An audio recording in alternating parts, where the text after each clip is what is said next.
মোৰ নাম ছফিউল হক। মই আজি আপোনালোকক কুটিৰ শিল্পৰ বিষয়ে কিছু কথা ক'ম।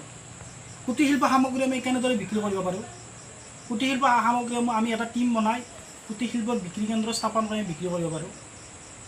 আমি কুটিৰ শিল্প সামগ্ৰীসমূহ আমি ধৰি লওক আমি 10জন একেলগে লগ হৈছোঁ। লগ হৈ পেলাই আমি দোকানত সুধিছোঁ যে এইবিলাক বস্তু আমাৰ ওচৰত আছে।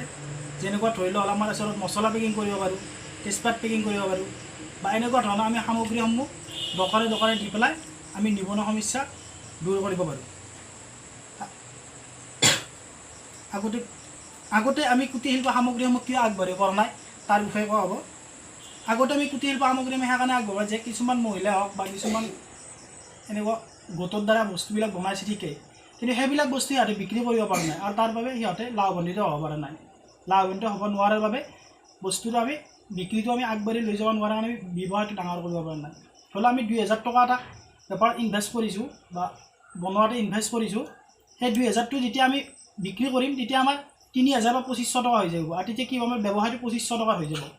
আৰু তাৰে পিছত আমি 2500 টকা লগোৱাৰ পিছত 3000 হৈ যাব আৰু 3000 সেনেকুৱাকৈ বিজনেছটো আগবঢ়াই লৈ যাব পাৰিম। তাৰপিছত বিক্ৰী কাক কয় আমি সেইটো ভালদৰে জানিব লাগিব, তেতিয়াই আমি কি বস্তু এটা বিক্ৰী কৰিম। বিক্ৰী কাক কয়, যদি আপুনি আপোনালোকে কোনো এটা বস্তু বা কোনো এটা সামগ্ৰী মুনাফাৰ সৈতে বা লাভদায়ক বস্তু বিক্ৰী কৰিব পাৰে, তেতিয়াহে আপোনাক তাক বিক্ৰী কৰে। আৰু আমাৰ কুটিৰ শিল্প সংস্থাপনটোত নাম মই স্থাপন কৰিছোঁ।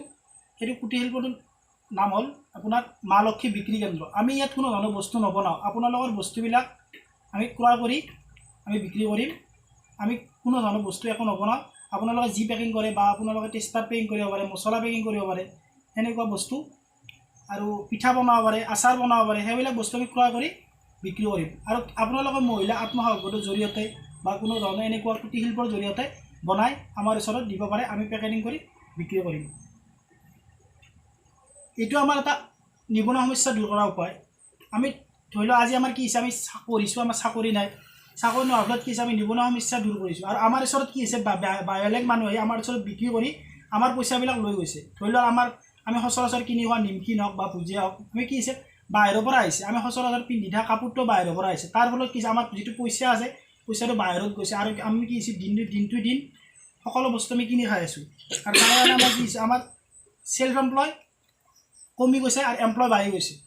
কাৰণ আমাৰ যদি মালিকৰ সংখ্যা কমি যায়, কাম কৰা মানুহৰ সংখ্যা বাঢ়ি যায়, তেনেহ'লে আমি কোনো ধৰণৰ অসমবাসী বা আমি অসমৰ মানুহে আগবাঢ়ি যাব নোৱাৰিম। ধন্যবাদ। বাকী অসমবাসী ৰাইজক গোটেইখিনি কথা কৈছোঁ। আৰু আমাৰ কুটিৰ শিল্পৰ জৰিয়তে যদি আপোনালোকে যদি কোনো সামগ্ৰী বিক্ৰী কৰিব বিচাৰে, তাৰে কাৰণে যোগাযোগ নম্বৰটো মই দি দিম। মোবাইল নম্বৰটো দি দিম। আপোনালোকে মোবাইল নম্বৰটোত ফোন কৰিব পাৰে আৰু আমাৰ দ্বাৰাই কিছুমান সামগ্ৰী বিক্ৰী কৰিব পাৰে। ধন্যবাদ।